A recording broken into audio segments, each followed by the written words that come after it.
சிவகார்த்திகேயன் நடிப்புல இன்னைக்கு மதராசி படம் வந்து ரிலீஸ் ஆயிருக்குங்க. இந்த படம் எப்படி இருக்கு அப்படின்றதான் இன்னைக்கு நம்ம வீடியோல வந்து பார்க்க போறோம். இந்த படத்தோட கதை எப்படி ஆரம்பமாகுது அப்படின்னா, எப்படியாவது தமிழ்நாட்டுக்குள்ள கன் சப்ளை பண்ணிடணும்னு சொல்லிட்டு ஒரு பெரிய கேங்கு ட்ரக்கு ஃபுல்லா கன்னை வச்சு காத்துட்டு இருக்காங்க. அதே சமயத்துல இந்த கன் சப்ளையை நம்ம தமிழ்நாட்டில் பண்ணிடவே விடக்கூடாது. ஏன்னா இந்த கன் சப்ளை மட்டும் நடந்துருச்சு அப்படின்னா தமிழ்நாடே ஒரு மோசமான மாநிலமா மாறிடும். அதனால இதை எப்படியாவது தடுக்கணும்னு சொல்லிட்டு என்ஐஏ டீம் ஒரு பக்கம் இதை தடுக்கிறதுக்கான ஆப்ரேஷனை பண்ண முயற்சி பண்ணிட்டு இருக்காங்க.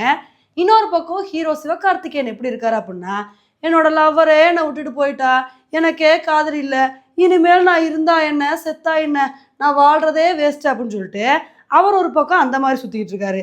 இது மாதிரி சுத்திக்கிட்டு இருக்கவர் திடுதுப்புன்னு என்ஐஏ டீம் பண்ற ஆப்ரேஷன்ல அவங்களுக்கு ஹெல்ப் பண்ண வேண்டிய ஒரு சுச்சுவேஷன் வந்து வருதுங்க.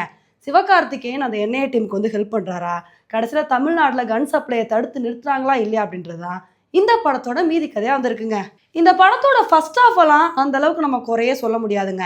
ஆகா ஓகோன்னு சொல்லிட்டு ஃபாஸ்ட்டாக மூவ் ஆகலைனா கூட ஓரளவுக்கு டீசெண்டாக தான் வந்து ஃபர்ஸ்ட் ஆஃப் வந்து இருந்துச்சு. அதில் இன்டர்வல் பிளாக்லாம் நல்ல ஒரு சீனை கொடுத்து முடிச்சிருந்தாங்க. இதை வந்து பார்த்தவொடனே நமக்கு அடுத்து என்ன எக்ஸ்பெக்டேஷன் இருந்துச்சு அப்படின்னா, செகண்ட் ஆஃப் சூப்பராக வந்து இருக்கும், ஓவராலாக இந்த படம் நல்லா இருக்கும் அப்படின்னு தாங்க எதிர்பார்த்தோம். ஆனால் செகண்ட் ஆஃபில் பழைய தமிழ் சினிமா கதையா ஹீரோயினை வச்சே செகண்ட் ஆஃப் ஃபுல்லாக வந்து முடிச்சிட்டாங்க.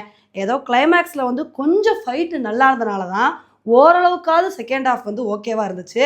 இல்லைன்னா ரொம்ப மோசமாக வந்துருந்துருக்கும். சரிப்பா, அப்போ எதுவுமே நல்லா இல்லையான்னு கேட்டால் இந்த படத்தோட பெரிய பாசிட்டிவே சிவகார்த்திகேயன் அவர்களோட ஆக்டிங் தாங்க. மனுஷன் வழக்கத்துக்கு மாறா இல்லாமல் இந்த படத்தில் மிரட்டி விட்டுட்டாரு. அவரோட நடிப்பை நம்ம கண்டிப்பாக பாராட்டே வந்து ஆகணும். இது வந்து இந்த படத்துக்கு ஒரு பெரிய பாசிட்டிவாக அமைஞ்சிருக்கு.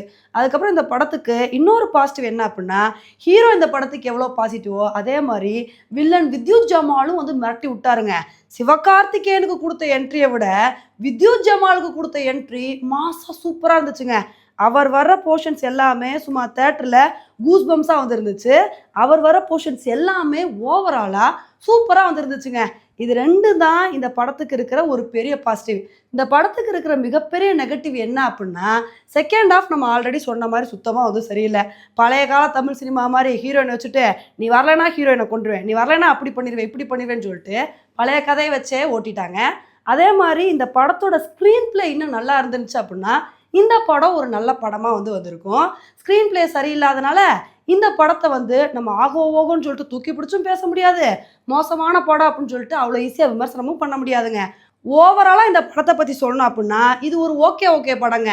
சிவகார்த்திகேயன் அவர்களோட ஆக்டிங் காண்டி தாராளமாக இந்த படத்தை ஒரு தடவை பார்க்கலாம். நீங்கள் ஆல்ரெடி இந்த படத்தை பார்த்துருந்தீங்க அப்படின்னா இந்த படம் எப்படி இருக்குது அப்படின்ற கருத்தை என்னோட கமெண்ட் செக்ஷனில் போடுங்க. இதே மாதிரி இன்னொரு வீடியோவில் உங்களை வந்து மீட் பண்ணுறேன். Bye friends.